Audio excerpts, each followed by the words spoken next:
I have two different ways for you that you can address the I want to think about it objection. And let's be real, when we're working from home, we have our hair in a mom bun and an oversized sweatshirt.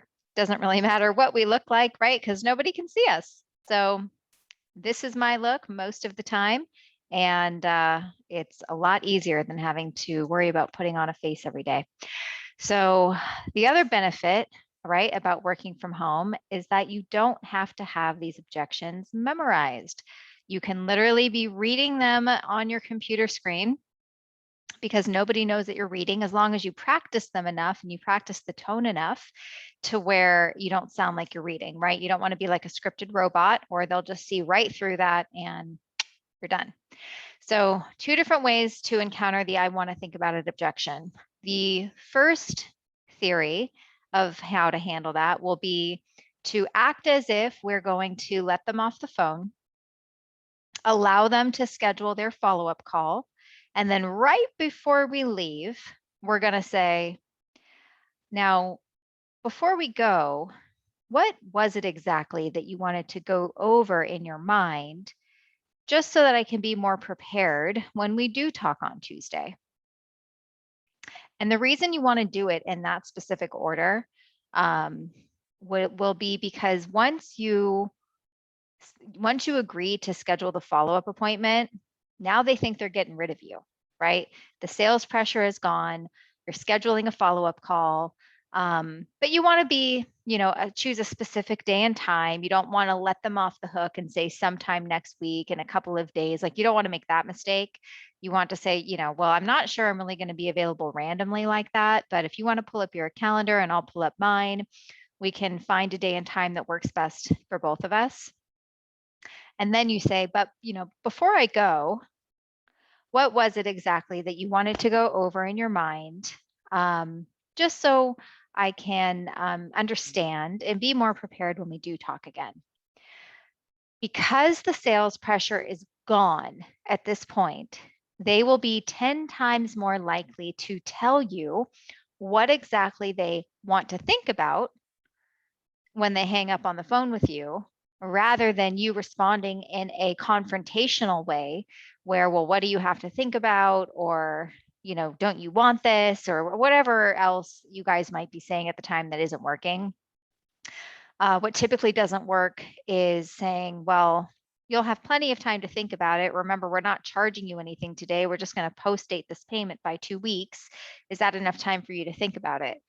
Yes, that can work, but you're setting yourself up for the possibility of chargebacks or them not making their first payment because you really didn't help them through what the actual objection was, right? So we want to be more skilled.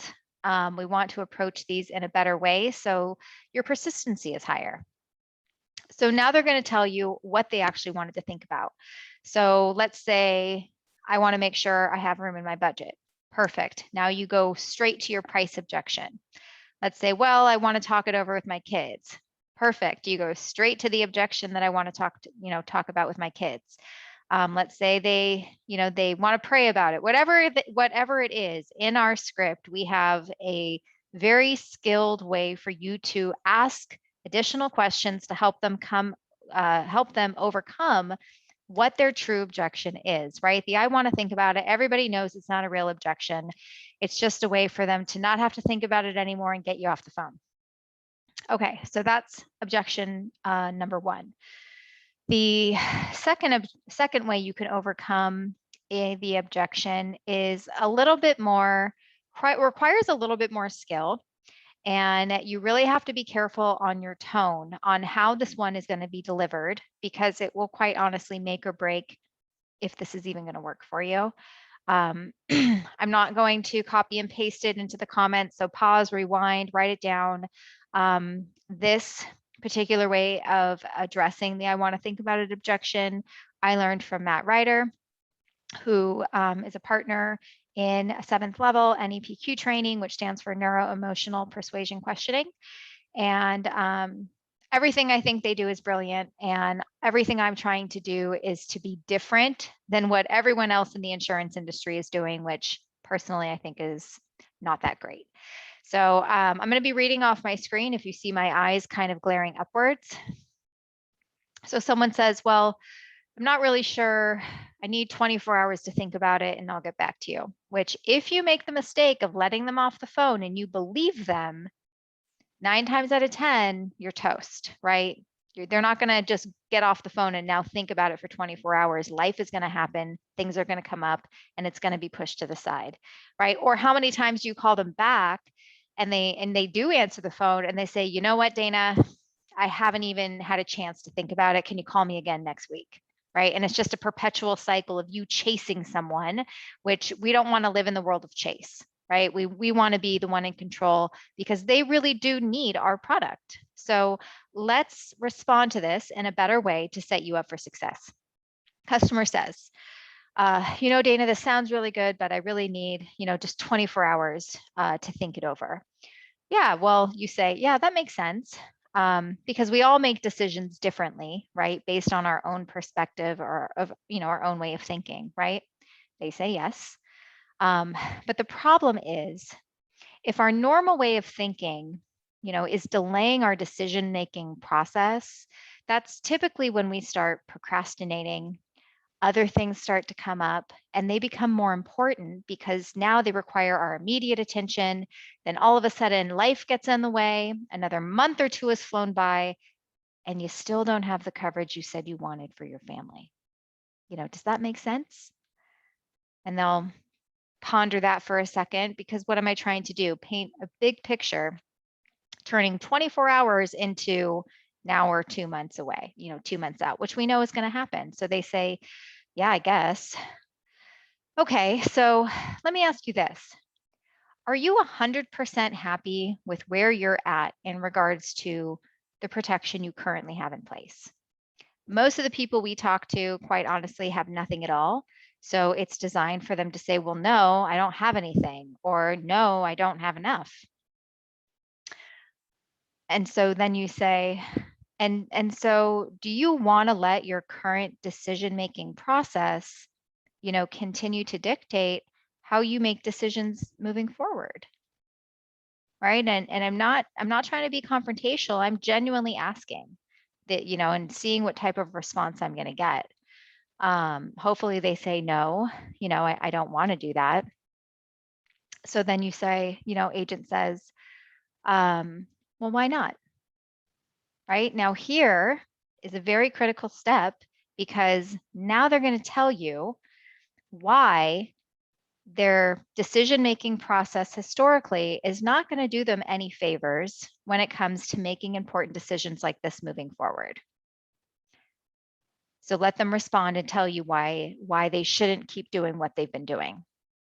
You say, okay, so what do you need to do then to change your current way of thinking in order to put yourself in a better position? So when you go to bed tonight, you know that your family will not have to struggle and pick up the pieces when you're gone. Let them answer.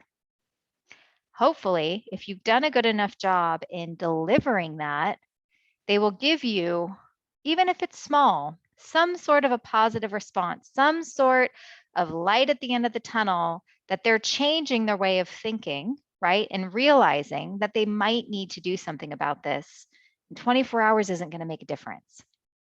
And at that moment, when they give you that positive response, that moment of hope, now you're going to take it away. Okay, well, why now though? I mean, you certainly don't have to. A lot of people in your position are still going to push it off, and unfortunately, until it's too late a lot of times. I mean, why now? Right? So now by doing that, now they're not only going to tell you why it was important for them to change their way of thinking, now they're going to tell you why they want to do it now. And after they tell you that, you say, so what do you think we should do then? And now what you have done is successfully asked the right questions to help people overcome their own objections, help them get out of their own way, move forward to do an application because they want to, not because they feel like they have 2 weeks to think about it, but you really didn't help them in any way. So I hope that helps, and I wish you guys best success. I'll try to keep posting more every week. And I guess I'll be like everyone else this time. Like, subscribe, post a comment so my videos get out to the world. And that's probably the last and only time I'll say that. Thanks, guys.